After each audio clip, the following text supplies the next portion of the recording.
G'day folks, welcome back to the WonderCat channel for all your BSS deck building needs. Today we're going to be starting with another little mini-series where we're going to be going over the set's release as a whole and trying to analyze them. Being the first video in the series, we're going to be covering Set 1, Dawn of History. We may as well throw in the EX01 into the mix as well for the sake of things.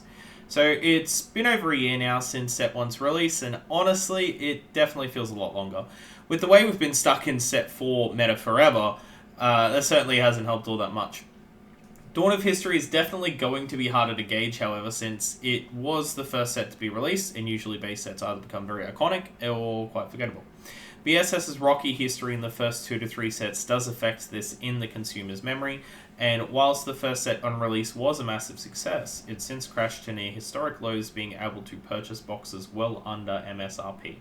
This doesn't bode particularly well for the cards' value in the set, but what about the cards themselves? Well, Set 1 started us off with a very cool bunch of X-Rares that helped develop the meta and future archetypes as a whole. Red's Gigano Rex covered both the dinosaur-themed pterosaurs and also benefited off Emperor Beasts. The card can become incredibly cheap as long as you're playing the aforementioned archetypes. Wonderland Alice was a standout X-Rare, being able to play very well even through removal. We didn't have a lot of other yellow Otherlander spirits, but still worked well in most shells.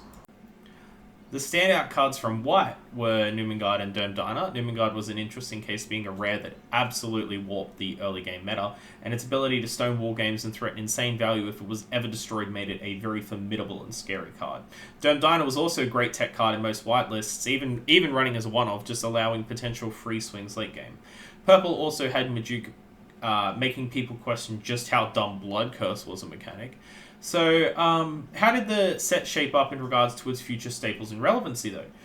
Well, Gigano Rex was the all-star of Set 1, but it didn't really age well, and Nova became the de facto best X-Rare from Red due to the power and support of Star Dragons, and with Set 4's release of Ira. That being said, Gigano Rex was still the solid boss monster for both archetypes, and Nova covers Star Dragons well. Red also gave us Star Blessed Draw, which is still arguably the best draw magic in the game. Volcanic Canyon also made for great card filtering and discard fodder.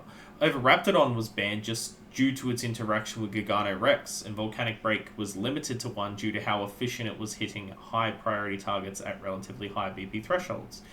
We also had Burning Force, which was great for the first couple of sets, but has slowly fallen off in priority for deck building. It is sad to think, looking back on Set 1, just how little purple spirits are relevant today, though. Cursed Dragon is far too slow, and with the amount of flash speed core removal in the game now, he's all but niche. Majuk still works well as a potential serpent boss monster, but cares more about the curse keyword, which had also taken a major hit with the introduction of CB1's AT field. Purple still shines, however, in its support cards, the likes of Deadly Balance, Beldegor, Core Theft, and Aglavale, though Aglavale had been crept out by the likes of Mark 7, I think it is. Purple also had Netherworld Depths banned, the card being a massive mistake in design with the release of green and its exhaust mechanics. I remember when I had first started playing, I think I was just building this yellow aggro Fabled Beast list sort of thing, and a guy that I was learning with was playing purple, and he had Netherworld Depths, and we couldn't believe just how busted its level 2 ability was.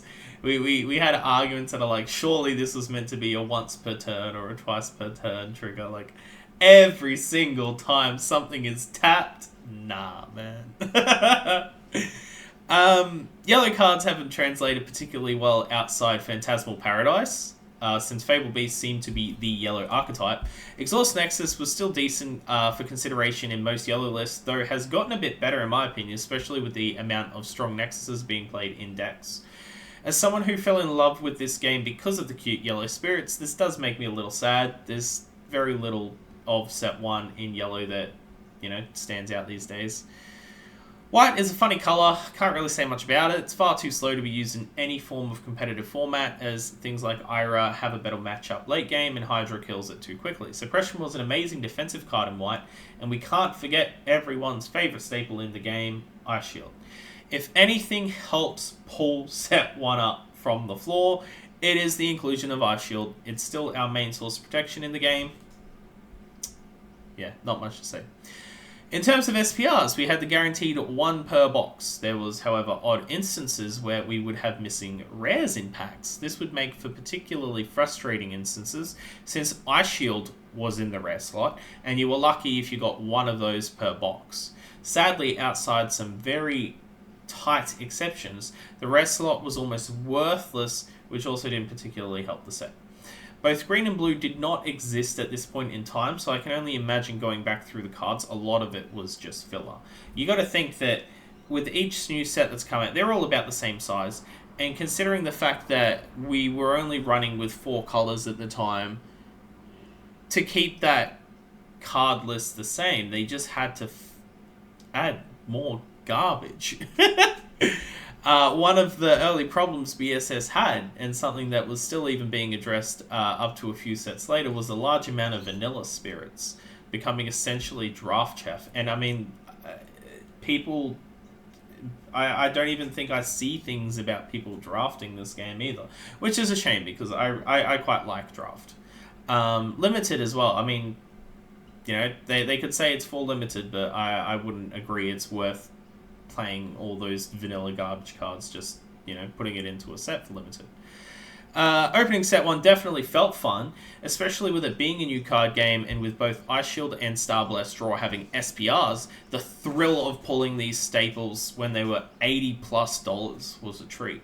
Regular Ice Shields being pulled had you excited as well. Just they made the box for you just that little bit better because of how necessary they were to play at a competitive level. With the release of EX01, I wouldn't say it impacted the game all that much at the time. Since Burning Force was still running rampant, the little elementals just generally weren't all that great. They're doing a lot better these days with decks becoming more mid-range and decks having easier color fixing though. I personally wouldn't open any more Set 1 boxes now. I mean, even as cheap as they are. They look nicer sealed, and there's generally very little incentive now to open them. I feel like you could, if you're still missing SPRs for your staples, I'm sure you can find them on the secondary market for a decent price. If I were to give each of these sets a score on a scale from 1 to 10, 10 being well designed and 1 being a little more than a cash grab or useless extension of the game, set 1's sadly going to settle around a 4, and that's... yeah, it's not great. The set has not aged very well. There's like 3 SPRs worth more than $10. EX01 didn't shake up the meta prior to set 2. And whilst I did like the little elementals, they're very cute, they did little for the card pool. They didn't offer any benefit to other archetypes as they're all elementals. And they were the exact same card reskinned for every color. It was... very boring, to be honest, even from a player perspective. I mean, I can understand they're like, hey, let's release something where every color has the exact same card, but you can run it in you get to run it in every deck. But there's no flavor for those cards. There's not yellow having blessed maybe, or purple being able to remove a core when destroyed. Like, anything that showed the color of the card just would have made it so much more interesting, may have helped sell the product more. But I mean, at least here in Australia, we had to buy them for $25 to $30. $30 for 1 copy of each card with the, I think it was 1 booster pack or 2. So, you know, that leads to spending over $100 just to get a playset of these, unless you're gonna wait for someone to sell them on the secondary market. So it was a bit of a sad day for us just to get our playset. But yeah, so set 1 displayed solid artwork, great themes, and through flavor text you might get an idea on the story or kind of what's going on in the world. Sadly, the story didn't really translate as well unless you're following BSS on socials, where they had tidbits of lore through random posts. This is something that MTG, however, excels at, being able to display pivotal moments of the story through the art on their cards. Sadly, Magic's actual story writing and lore has also taken a nosedive these past few years. Dawn of History seems like an interesting name for the opening set. It definitely sounds hypey, which is good because it's something you wouldn't want to miss out on. The Dawn of History screams, I need this product before it ages into history. It has only aged poorly, however, and will not look nearly as good in comparison to the likes of Alpha, Base, or WTR for Flesh and Blood. It's interesting going back over this set and coming out looking at it in a more or less negative way, especially considering how much I enjoyed the game on release. Hopefully set 2 does better because set 1 certainly hasn't started off strong.